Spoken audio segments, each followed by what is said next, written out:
میرے نبی نے فرمایا کہ جب لوگ جنت میں جا رہے ہوں گے، اویس بھی جا رہا ہوگا، دروازے کے قریب اللہ فرمائیں گے باقی سب کو جانے دو، اویس کو روک لو۔ تو وہ اویس پریشان ہو جائیں گے کہ بوئے پہ آتے کیوں رکاوٹ بن گئی، دروازے پہ آگے کیا رکاوٹ ہو گئی؟ تو وہ کہیں گے یا اللہ آپ نے مجھے کیوں روکا ہے؟ تو اللہ تعالیٰ فرمائیں گے پیچھے دیکھو، پیچھے دیکھیں گے تو جہنم کے لوگ کھڑے ہوں گے، مجرم۔ کہیں گے اویس تو نے مجھے خوش کیا ماں کی خدمت کر۔ کیا کہا؟ ماں کی خدمت کر کے۔ جو بیچاری مائیں ذلیل ہو رہی ہیں، یہاں زیادہ ہوتی ہیں، پاکستان میں کم ہوتی، پر ہوتی وہاں بھی ہیں۔ اسی سفر میں کتنی ماؤں کے اتنے پرچے آئے کہ میرا بیٹا شراب پیتا اور پھر مجھے گالیاں نکالتا، بھر گئے میری جیبیں پرچوں سے، کیونکہ مستورات بھی بیان میں آتی تھی۔ تو ہر بیان میں کوئی نہ کوئی پرچہ آیا کہ میرا بچہ مجھے گالیاں نکالتا ہے، شراب پیتا ہے، زنا کرتا ہے، پھر مجھے گالیاں نکالتا ہے۔ تو یہاں زیادہ ذلیل ہیں، ہمارے ہاں بھی کوئی کم ذلیل نہیں ہے۔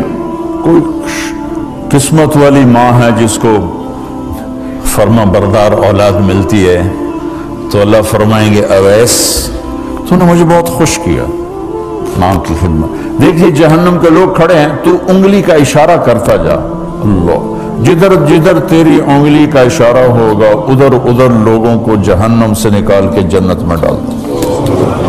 آج میں تیری طفیل لاکھوں آدمیوں کو جنت میں پہنچاؤں گا۔ عدد ربیہ و مدر، لاکھوں کا لفظ نہیں آتا، ربیہ و مدر عرب کے دو قبیلے اپنی تعداد میں سب سے زیادہ تھے۔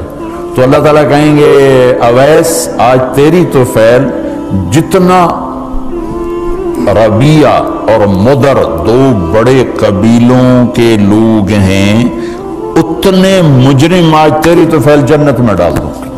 سبحان اللہ اکبر۔ جب میرے رب نے مقام بخشا کہ عمر اور علی سے کہا جا رہا ہے دعا کروانا، اور جنت کے دروازے پر کھڑا کر کے فرمایا جا رہا ہے پیچھے نظر دوڑا، دیکھ جتنے جہنم کے لوگ کھڑے ہیں، اشارہ کر تیرے طفیل آج ربیہ اور مضر کی تعداد کے برابر لوگوں کو جنت میں ڈالوں۔ ایک اور واقعہ بھی سناتا ہوں۔ آپ نے فرمایا میں آج رات جنت میں گیا۔ ایک تو معراج ہے جو جاگتے ہوئے، خواب میں تو بہت دفعہ ہوا، آج رات میں جنت میں گیا، میں نے آواز سنی قرآن کی تلاوت۔ میں نے پوچھا یہ کون تلاوت کر رہا ہے؟ ان کا جی یہ حارثہ بن نعمان ہے۔ تو آپ نے کہا حارثہ بن نعمان، وہ تو مدینے بیٹھا ہے۔ تو وہ آپ کو سنانے کے لیے مائک لگا ہوا ہے اوپر، تھوڑے سے لوگ آپ، اور حارثہ کی آواز جنت میں جا رہی ہے اور وہ مدینے بیٹھے ہوئے ہیں، 7 آسمان پار کر کے آواز جا رہی ہے۔ وہ کیسے پوری جنت میں اس کی آواز کیوں آ رہی ہے؟ کہ یا رسول اللہ انہوں نے ماں کی ایسی خدمت کی ہے کہ اللہ تعالیٰ نے خوش ہو کر کہا ہے حارثہ جب قرآن پڑھے ساری جنت کو سناؤ، ساری جنت کو سناؤ۔ اچھا کیسی خدمت کرتے تھے؟ ماں کی کیسی خدمت کرتے تھے؟ ان کے کپڑے بیوی سے نہیں دھلاتے تھے، خود دھوتے تھے۔ ہم لوگ اپنی بیویوں پہ ڈنڈا چڑھا کے کھڑے ہوتے، میری ماں دے کپڑے دو، میری ماں دی روٹی پکا، میری ماں نو چاہ بنا کے دے۔ آپ کی بیوی کی ذمہ آپ کی ماں کی خدمت نہیں ہے، میرے ذمہ میری ماں کی خدمت، میری بیوی کے ذمہ میرے باپ کی خدمت نہیں ہے، میری ماں کی خدمت نہیں ہے، میری بہن بھائیوں کی خدمت نہیں ہے۔ لیکن یہ بر صغیر کے معاشرے کا ظلم ہے کہ آنے والی بچی ٹکڑے ٹکڑے ہو جاتی، پس کے رہ جاتی، اور ایک ظلم و ستم کی چکی میں وہ قیمہ بن جاتی۔ ساس کا ظلم، سسر کا ظلم، خامد کی بہنوں کا ظلم، بھائیوں کا ظلم، تانے بولیاں، اس بیچاری نے بچے کیا پالنے ہیں، وہ تو روتے روتے زندگی گزار دیتی۔ میرے ذمہ ہے ماں کی خدمت، میری بیوی کے ذمہ نہیں ہے۔ پوچھو مفتیوں سے، ماں کے لیے کیا کرتے تھے؟ سالن خود بناتے تھے، آٹا گوندتے تھے، روٹی پکاتے تھے، پھر تھالی میں پلیٹ میں رکھ کر ماں کو سامنے بٹھا کر خود کھلاتے تھے، کھلاتے بھی خود، اور ماں کو تیل لگاتے، کنگھی کرتے، جوئیں نکالتے۔ اور کبھی اماں کوئی کام کہہ دیتی اور سمجھ میں نہیں آیا تو یہ نہیں کہتے تھے ماں جی کیا جائے، اپنی بیوی کو باہر بلا کر کہتے ماں جی نے کیا کہا مجھے سمجھ میں نہیں آیا۔ ایک دفعہ موسیٰ علیہ السلام نے پوچھا یا اللہ میرا جنت کا ساتھی کون ہے؟ تو موسیٰ علیہ السلام نے فرمایا فلاں قصائی تیرا جنت کا ساتھی۔ تو موسیٰ علیہ السلام تھوڑا سوچ میں پڑ گئے کہ قصائی تے موسیٰ دا جوڑ کی نہیں بے گئے، فلاں مجاہد، فلاں عالم، فلاں ولی اللہ وہ تیرا جنت کا ساتھی، قصائی تیرا ساتھی۔ تو موسیٰ علیہ السلام نے پتہ پوچھا اور پہنچ گئے۔ تو وہ گوشت کی دکانوں میں ایک دکان اس کی بھی تھی، انہیں بٹھا چوکڑی مار کے تھا اپنا ویچی جاندہ تھے، ٹکی جاندہ ہے۔ کوئی موسیٰ علیہ السلام کو اسپیشل چیز نظر نہیں آئی۔ جب شام کو وہ چلنے لگا، جب وہ اس کا گوشت ختم ہو گیا تو اس نے ایک ٹوٹا تھیلے میں ڈالا اور چل پڑا، موسیٰ علیہ السلام بھی ساتھ چل پڑے۔ وہ گھر پہنچا تو موسیٰ علیہ السلام نے کہا میں آ جاؤں؟ کہا آ جاؤ۔ اس نے وہاں جا کے کیا کیا، بوٹیاں بنا کے ہانڈی چڑھاتی، پھر آٹا نکال کے گوندھا، اس کو نرم ہونے رکھ دیا، سالن تیار کیا، پھر روٹی تیار کی، ٹرے میں رکھا۔ ایک عورت اس طرح پڑی تھی، اس کو جا کے ہلایا، ماں جی، آنکھ کھولی، ایک ہاتھ سے اٹھایا، سہارا دیا، دوسرے ہاتھ سے نوالے بنا بنا کے کھلاتا رہا۔ تو اس نے یوں سر ہلایا کہ مطلب میری بس، تو اس کا منہ صاف کیا اور اس کو سہارا دے کے لٹانے لگا تو کچھ بڑبڑائی۔ موسیٰ علیہ السلام ذرا فاصلے پر تھے، سن نہیں سکے کیا کہا۔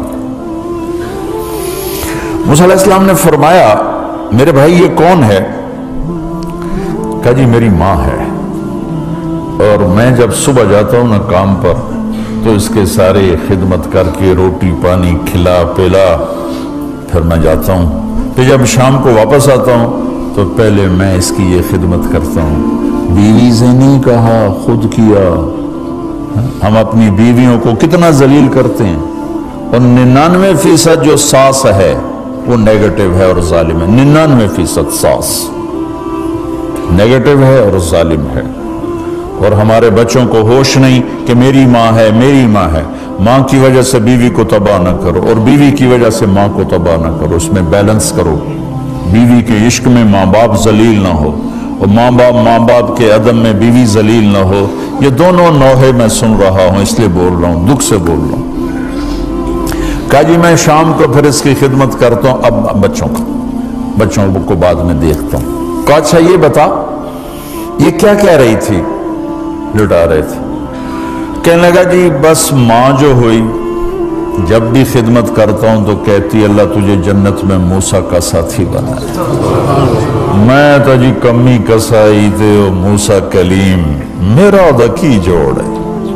میں کہا پترا تیرا جوڑ بنا چھڑے تیری ماں۔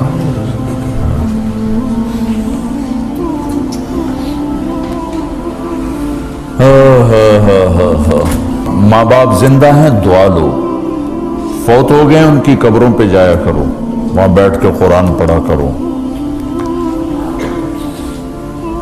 جو بچہ پڑھے گا وہ اتنا طاقتور ہو کے ماں باپ کو لگے گا، اگر وہ فوت ہو چکے ہیں، زندہ ہیں دعا لو، مر گئے ہیں ان کے لیے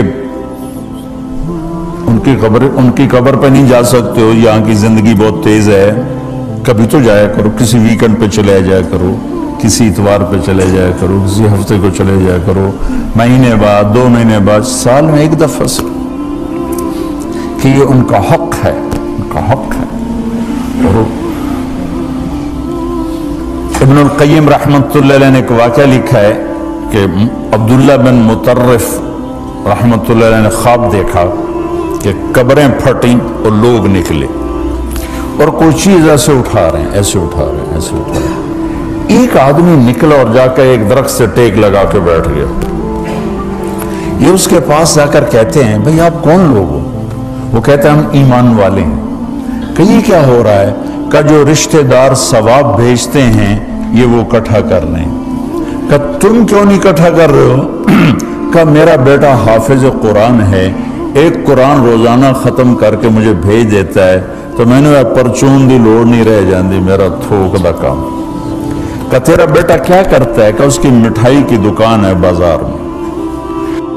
آنکھ کھل گئی، صبح ہوئی تو پہنچ گئے، بازار کھلا، دیکھا تو ایک نوجوان بیٹھا ہوا اور مٹھائی بیچ رہا اور ہونٹ ہل رہے ہیں۔ پہلے اس کو نہ چیک کرتے رہے، پھر اس کے پاس آئے، بیٹا تیرا نام کیا ہے؟ وہی نام تھا جو خواب میں سنا۔ یہ کیا پڑھ رہے ہو؟ کہ جو قرآن پڑھ رہا ہوں۔ کتنا پڑھتے ہو؟ ایک ختم روزانہ پڑھتے ہو۔ کیا کرتے ہو؟ کہ والد کو ایصال ثواب کرتا ہوں۔ کہ اتنی مشقت کیوں اٹھاتے ہو؟ کہ وہ میرے لیے بہت کچھ چھوڑ گیا، میں چاہتا ہوں میں بھی اس کے لیے کچھ حصہ بنتا رہوں۔ تو یہ والدین کے حقوق میں سے ہے کہ اگر وہ چلے گئے ہیں ان کے لیے ایصال ثواب کرو۔